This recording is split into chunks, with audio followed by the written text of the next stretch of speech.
East বেঙ্গলের team bus.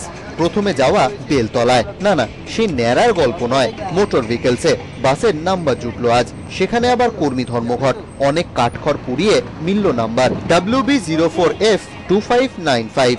এই নম্বরে আবার বাম্পার স্বপ্ন অনেকের। তখন সন্ধ্যা, কালীঘাটে পুজো দিতে গেল বাস। পুরোহিত ভেতরে বাইরে পুজো দিলেন। মা কালী তো ছিলেনই, সন্ধে কালীঘাটের অন্যতম আকর্ষণ হয়ে গেল এই বাস। আজ যে ইস্ট বেঙ্গলি হয়ে গেল বাসটাও।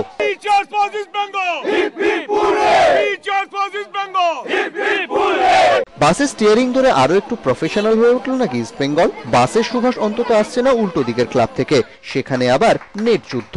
কাকতালীয় কিনা জানা নেই, প্রফেশনালিজমের বাতাস এখানেও। ক্লাবের ওয়েবসাইট রিলঞ্চ হলো। সচিব অঞ্জন মিত্র অসুস্থ, ছিলেন টুটু বসু, সঙ্গে ম্যাকডাওয়েল, মোহনবাগান ক্যালেন্ডারও, ব্যারেটো, লিমা, ওডাফা আর সুনীল। 4 ফুটবলারের সঙ্গে টুটু বাবু। বড় ম্যাচের বড় টেনশনও মিশে গেল এতে। নতুন বছরের প্রথম বড় ম্যাচ নাকি জেতা হয়ে গেছে, শনিবারেরটা সেকেন্ড। জিতে গেছি ইডেন গার্ডেনে আমরা জিতে গেছি, বছরের প্রথম ডার্বি জিতে গেছি।